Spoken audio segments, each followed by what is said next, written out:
Hello, my name's John. I'm going to show you how to set up a simple material inside of Unreal Engine. If you find this helpful, please like and subscribe for more videos, and don't forget to check out my website 3dassetlibrary.com for Unreal and Unity Engine assets. So here we go. We'll right click in our content browser here and select material. Now I always put M underscore because I submit a lot of stuff to the Unreal Marketplace. This is how they want it, and also when you're looking for materials and material instances, it's a great way of sort of separating them all. So I'll just name this test color.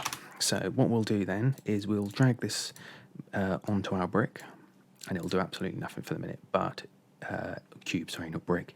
But you see here that it's now in the materials element there. So double click on our material to open it, and what we'll do is we'll just stretch this out a bit so we can see that.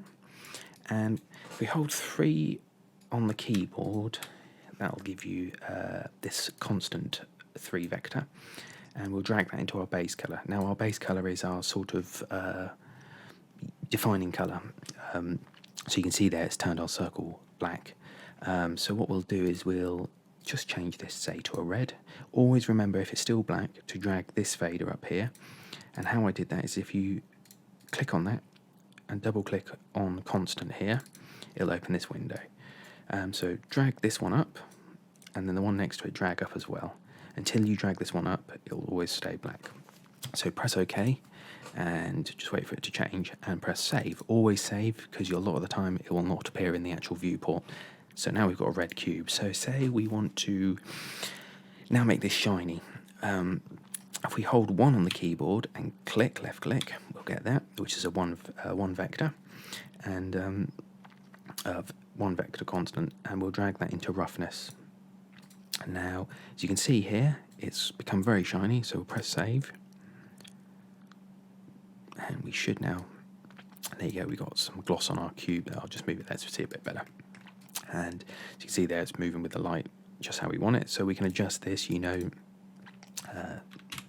it just a little bit, very, very subtle. Probably things like wallpaper has a slight gloss to it, obviously depending on the wallpaper. So we'll put that back to 0.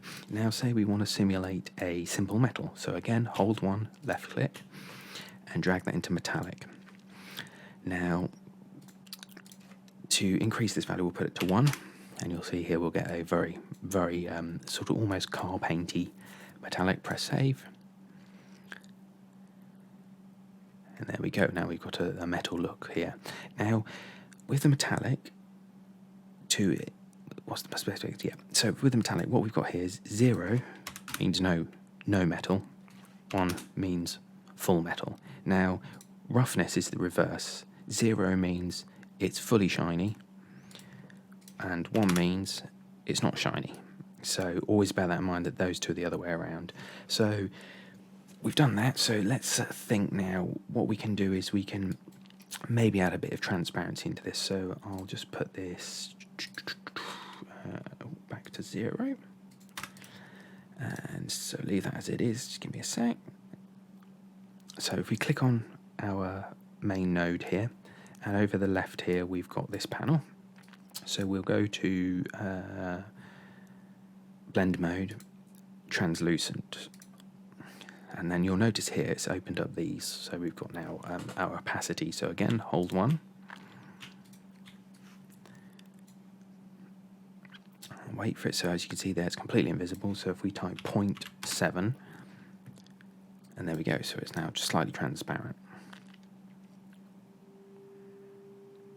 And now we've got a transparent cube here. So another little thing as well is if you notice here that the roughness and metallic have disappeared. Now you may want a bit of shine on this if it was glass, for instance. So what we can do is again click the main node, scroll down a bit to translucency tab, and then lighting mode, and switch to surface translucency volume. Press save. So you notice here it's opened these up now to metallic and roughness. So just wait for it to do. As you can see here, it's a lot more intensive on the system. I think from memory you want to use this sparingly. You don't want to be covering a complete scene, in this, because it causes havoc. So now you can see here we've got some gloss and metallic in the glass. So that's a very simple way of setting up a simple material. Say, change your colours easily.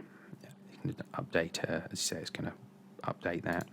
You can adjust your metallic, how much metal's in a texture, how shiny it is, and the opacity, as well as add in shine. You can see there's a nice little transparent blue there. You've got these down here as well. So by default, you get this sphere, but if you click these, it changes the shape. So sometimes, depending on what I do, I'll look at a cube or a plane.